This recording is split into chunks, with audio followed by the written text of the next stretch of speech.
ठाकुर पीछे चल रहे हैं। बड़ी खबर मंडी से आपको बता रहे हैं, जहां मंडी लोकसभा सीट पर कांग्रेस की उम्मीदवार प्रतिभा सिंह अपनी बढ़त को कायम किए हुए हैं। बीजेपी प्रत्याशी ब्रिगेडियर रिटायर्ड खुशहाल ठाकुर पिछड़ रहे हैं।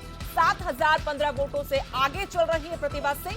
कांग्रेस उम्मीदवार प्रतिभा सिंह को 2,78,141 वोट मिले हैं, जबकि बीजेपी उम्मीदवार खुशहाल ठाकुर को 2,71,126 वोट, यानी खुशहाल ठाकुर पिछड़ रहे हैं। ये नाक का सवाल है। मंडी लोकसभा उपचुनाव नाक का सवाल है मुख्यमंत्री के लिए। उनकी पसंद का उम्मीदवार, उन्होंने खूब जान लगाई, उनका गृह जिला है और यहां से एक बड़ा संदेश जाने वाला है हिमाचल की राजनीति में आने वाले विधानसभा चुनावों को देखते हुए। और जानकारी लेंगे, मेरे सहयोगी वीरेंद्र भारद्वाज जुड़े हैं मंडी से। वीरेंद्र, मंडी सीट पर प्रतिभा सिंह अपनी बढ़त को अभी भी कायम रखे हुए हैं, फासला ये बढ़ता जा रहा है। क्या फिलहाल अपडेट रुझानों को लेकर, और जो अभी तक रुझानों की तस्वीर है, क्या मायने हैं इसके? देखिए सुदेश, अगर अभी तक के रुझानों की बात करें तो अभी तक के रुझान जो है वो कहीं ना कहीं कांग्रेस पार्टी को मैंडेट देते हुए दिखाई दे रहे हैं। लेकिन यहाँ पर एक बात और भी समझनी होगी कि जो बढ़त है वो बहुत ज्यादा बढ़त नहीं है, मात्र 8,000 वोटों की बढ़त है और अभी भी तकरीबन 2 से 2.5 लाख वोटों की गिनती शेष बची हुई है।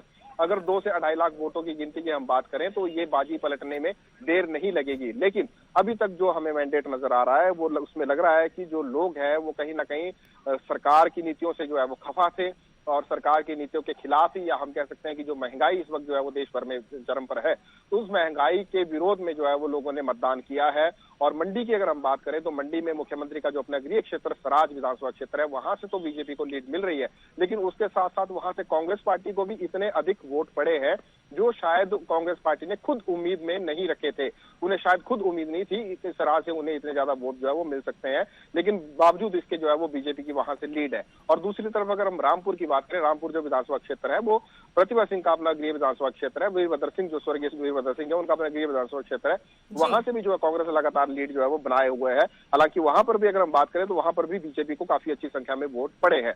लेकिन मंडी में जो विधायक हैं, आप कह सकते हैं कि जो सरकार के विधायक हैं, उनका रिपोर्ट कार्ड जो है कहीं ना कहीं इस मैंडेट के माध्यम से हमें जो है वो दिखाई दे रहा है। लोगों में जो है विधायकों के खिलाफ काफी ज्यादा आक्रोश है, काफी ज्यादा गुस्सा है। यही कारण है कि जो विधायक हैं वो अपने गृह क्षेत्रों से उतनी अधिक लीड दिलाने में कामयाब नहीं हो पाए हैं जितनी बीजेपी को एक्सपेक्टेशन थी। जिस तरह से बीजेपी सोच रही थी कि मंडी जिला की अगर बात करें तो 9 विधानसभा क्षेत्र यहाँ से आते हैं, यहाँ से बीजेपी को ऐसी उम्मीद थी कि यहाँ से ऐसी लीड उन्हें मिलेगी जो शायद जो बाकी जगह से जहां से कांग्रेस को लीड मिलनी होगी तो उससे वो काट देगी। लेकिन ऐसा नहीं हो रहा है। हालांकि हल्की फुल्की लीड जरूर है, लेकिन बावजूद इसके कांग्रेस की जो कैंडिडेट है वो लगातार अपनी बढ़त जो है वो बनाए हुए हैं और ये कहीं ना कहीं भाजपा के लिए इस वक्त चिंता का विषय बना हुआ है। जी, हम और बारीकी से यहाँ के समीकरण समझना चाहते हैं, यहाँ का जो राजनीतिक गणित है वो समझना चाहते हैं वीरेंद्र की। सिर्फ महंगाई तो इतना असर नहीं करेगी, जो स्थानीय मुद्दे हैं वो आखिर ऐसे कौन से मुद्दे थे जिनको लेकर लोगों में नाराजगी हो बीजेपी के खिलाफ, और साथ ही ये भी जानना चाहेंगे कि क्या खुशहाल ठाकुर ही सबसे सफल और कह सकते हैं कि जिताऊ उम्मीदवार बीजेपी की तरफ से रहे, या फिर कोई चूक यहां पर हो गई? देखिए सुदेश, 2-3 बातों का आपने जिक्र किया, मैं आपको जो है वो रूटीन में सारी बातें बताता हूं। पहले आपने जो है वो राजनीतिक समीकरणों की बात की कि ऐसा क्या वजह थी कि महंगाई अगर बड़ा मुद्दा नहीं है तो उसके अलावा और कौन से स्थानीय मुद्दे थे। स्थानीय मुद्दों की अगर हम बात करें तो इस वक्त राज्य सरकार के 4 साल पूरे हो चुके हैं और चौथे साल में जब चुनाव होता है तो वो एक तरीके से सरकार के खिलाफ कहीं ना कहीं वो मैंडेट जाता है। और इस बात को मुख्यमंत्री जयराम ठाकुर, यहाँ पर यह भी महत्वपूर्ण है, माफ कीजिएगा मैं आपको रोक रही हूँ, कि 4 साल बाद जनता वादे नहीं मांगती, वादों की झड़ी नहीं मांगती कि वादों की झड़ी आप लगा दो जनसभाओं में।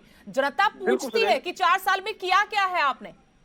बिल्कुल सुदेश, मैं आपको वही बात बताने जा रहा हूं कि न्यूज 18 पर जब मुख्यमंत्री जयराम ठाकुर का हमने एक्सक्लूसिव इंटरव्यू किया था, उसमें भी मुख्यमंत्री जयराम ठाकुर ने इस बात को जो है वो एग्री किया था कि सरकार के चौथे साल में जब कोई चुनाव होता है तो वो चुनाव जो है वो किसी भी सरकार के लिए चुनौती होती है, क्योंकि उस सरकार के 4 सालों के कामों का आकलन होता है। अगर हम मंडी की बात करें तो जैसे आपने अन्य मुद्दों की बात की, ठीक है, महंगाई एक बहुत बड़ा मुद्दा है और राष्ट्रीय स्तर का मुद्दा है, हर एक आम जनता जो है वो उससे पीड़ित है। लेकिन इसके अलावा जो स्थानीय विकास है, खासतौर पर मंडी जिला में जो सड़कों की बदहाली है, वो एक बहुत बड़ा मुद्दा जो है इस बार के चुनाव में रहा। लोगों ने जो है वो महंगाई को जो है वो काफी बड़ा इशू बनाया, सड़कों की बदहाली को काफी बड़ा इशू बनाया।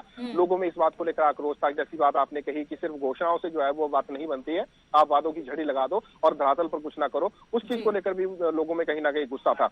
और दूसरी अगर हम बात करें तो जो वीरभद्र सिंह जी का हाल ही में देहांत हुआ है और श्रद्धांजलि के नाम पर कांग्रेस पार्टी ने जो वोट मांगे हैं, दिखती सी बात है वीरभद्र सिंह हिमाचल प्रदेश की राजनीति में एक बड़ा कद थे, बड़ा चेहरा थे, जिनको नकारा नहीं जा सकता। आप अंदाजा लगाइए, पूरे हिंदुस्तान में ये इतिहास है कि वीरभद्र सिंह इकलौते ऐसे शख्स हैं जो पूरे हिंदुस्तान में 6 बार जो है वो मुख्यमंत्री के बतौर मुख्यमंत्री उन्होंने अपना कार्यकाल जो है वो निभाया। लगभग 22 वर्षों तक जो है वो मुख्यमंत्री की कुर्सी पर रहे और उन्होंने हमने देखा चुनाव प्रचार के दौरान भी उनके परिवार की तरफ से, उनकी धर्मपत्नी की तरफ से वही भावुक अपील की गई लगातार।